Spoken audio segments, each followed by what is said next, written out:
पूर्व डीजीपी विक्रम सिंह हमारे साथ फोन लाइन पर मौजूद हैं। सर, शुक्रिया एबीपी गंगा से जुड़ने के लिए। आप तस्वीरों को देख रहे होंगे, आप क्या कहना चाहते हैं? जी नमस्कार, मैं देख रहा हूं। मुझे ये पता चला है कि शायद 2 संदिग्ध और एटीएस के गिरफ्तार करने हैं, कस्टडी में ले लिए हैं और इस पिन पॉइंट सूचना के आधार पर एटीएस ने अपने कार्य को आगे बढ़ाया है। यूपी पुलिस और एटीएस को इस कार्य में पूरी महारत हासिल है, क्योंकि कंसीलमेंट, कैमोफ्लेजिंग, फील्ड क्राफ्ट और टैक्टिक्स में एटीएस ने दूसरों को प्रशिक्षित किया है। और ये पिन पॉइंट इंफॉर्मेशन है, इसमें कश्मीर से तार जुड़े होने की बात और आईएसआई से इनका संचालन होना। ये जरूरी है कि इनकी पूछताछ करके इनके पास जो प्रेशर कुकर मिले हैं, अन्य उपकरण मिले हैं, उसको तुरंत कब्जे में लेकर के और इनके साथियों तक पहुंचना। और अगर ऐसा अंदेशा होता है कि इनकाउंटर शुरू होता है, गोलीबारी होती है, तो इसका पूरा सुनिश्चित करेंगे ही, जो कि इनको पूरा प्रशिक्षण भी है कि जनहानि न होने पाए और ये जो चरमपंथी है ये न्यूट्रलाइज हो जाए। और अगर इनकाउंटर रात तक चलता है तो उसकी तैयारी generator, night vision devices, bullet proof jackets और पटकास, ऑटोमेटिक फायरिंग्स और इंफ्रारेड एडिंग डिवाइसेस इनके पास टेलीस्कोपिक साइट रहनी चाहिए। बिल्कुल। और सर, जानना चाहेंगे कि आसपास के लोग घबराएं नहीं, उनको ये पूरा भरोसा है एटीएस पर, अपनी टीम पर। और अगर ये ऑपरेशन लंबा चलता है तो किस तरीके से पुलिस की मदद और तमाम चीजें कोऑर्डिनेट होंगी? उसके लिए ये जरूरी है कि आसपास के इलाके खाली कर दिए जाए, इवैक्यूएशन की गोलीबारी जब चलती है तो जन नुकसान ना हो, ये एक पुलिस, स्थानीय पुलिस कर लेगी।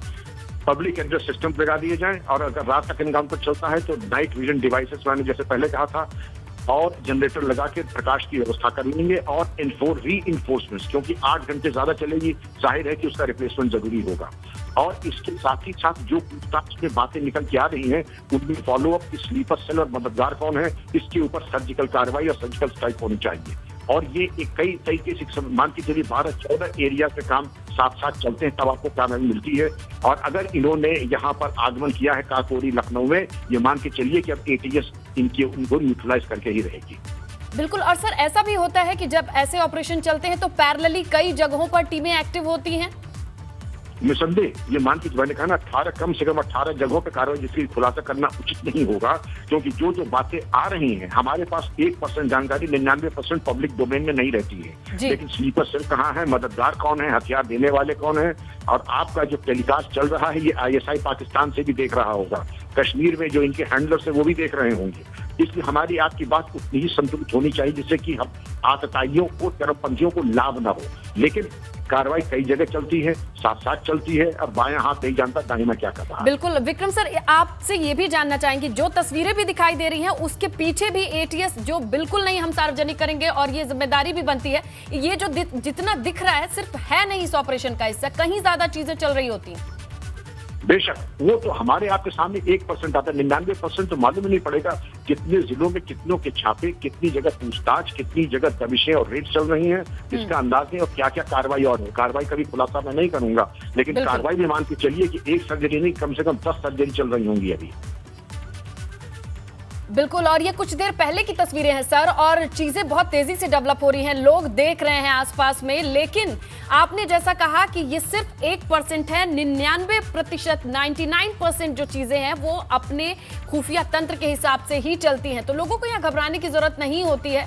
शांति से एटीएस अपना काम कर रही है, पुलिस अपना काम कर रही है, और लगातार आप देखिए कि लोगों को अलग करने के लिए पुलिस टीम धीरे धीरे बढ़ रही है सर, डिप्लॉय किया जा रहा है। और पूरे एरिया को अभी हमने स्क्रीन पर ये डेवलपमेंट देखी है कि किस तरीके से खाली कराया जा रहा है। बिल्कुल सही, इसको इवैक्यूएशन कहते हैं। इवैक्यूएशन इसलिए कराया जाता है, उनके हक में ये होगा कि आर्क और लाइन ऑफ फायर से अलग हो जाए, जहां गोली चलती है उसके बीच में न पड़े। और इसलिए पुलिस की जिम्मेदारी होती है कि उनको आर्क और लाइन ऑफ फायर से हटा दें, और वो सबके हक में है, उनके भी हक में है, हमारे में, क्योंकि हमारे शहरी हक ना हो, ये पुलिस की एटीएस की जिम्मेदारी है। जी। सर, यहाँ से हाईवे गुजर रहा है, यहाँ ट्रैफिक के लिए भी क्या चीजें प्लान की जाएंगी? अगर मान लीजिए भगवान ना करे, लेकिन फिर भी अगर चीजें आगे बढ़ती हैं तो ट्रैफिक सिस्टम को भी इन्वॉल्व किया जाएगा? नेचुरली ट्रैफिक यथावत चलता रहे, ट्रैफिक को रोका न जाए, तमाशबीन इकट्ठा न हो, गाड़ी रोक करके लोग तमाशा या सेल्फी या वीडियो बनाने की कोशिश न करें। एक ग्रीन कॉरिडोर बना ले कि अगर ऐसी अवस्था में कि अस्पताल या आईसीयू जाना हो तो वो अलग से कॉरिडोर चिन्हित करके वहां पर एम्बुलेंस और अस्पताल से आगमन, डॉक्टर्स का, स्पेशलिस्ट का, और अस्पताल जाने की ये रास्ते, ये स्टैंडर्ड ऑपरेटिंग प्रोसीजर है। ये ड्रिल एटीएस ने कर ली होगी अब तक। एटीएस ने ये सारी चीजें सुनिश्चित कर ली होंगी। सर, इस एरिया के बारे में ये भी है कि इससे थोड़ी ही दूर पहले 2017 में भी एक आतंकी एनकाउंटर हुआ था उसका। इस पूरे एरिया को किस तरीके से देखते हैं आप, अगर दोबारा ऐसी ही एक्टिविटी यहाँ दिखाई दे रही है? ये आपने बिल्कुल सही जगह पे उंगली रखी है। ये अत्यंत संवेदनशील इलाका है। यहाँ से अगर भागने के रास्ते हैं तो लखीमपुर खीरी के जरिए नेपाल और नेपाल से आगमन, तो ये एक बहुत फेवरेट रूट है। और यहाँ पर ये संवेदनशीलता इसलिए कारण रही है कि स्लीपर सेल वगैरह के बारे में कुछ शिकायतें पहले भी आई थी, तो इसलिए ये एरिया बहुत संवेदनशील कहा जाता है। बिल्कुल सर, इसका ये मतलब है कि अगर इस एरिया से अगर कोई भागने की भी कोशिश करता है तो वो रास्ते भी सील होंगे और वहां पर आपने जैसा बताया एटीएस और तमाम तंत्र काम कर रहे होंगे। विक्रम सिंह जी, आपका बहुत बहुत शुक्रिया एबीपी गंगा से जुड़ने के लिए और ये तमाम जानकारी दर्शकों के सामने रखने के लिए। ब्यूरो चीफ वीरेश पांडे हमारे साथ जुड़ चुके हैं और वो भी जानकारी दे रहे हैं इस पूरे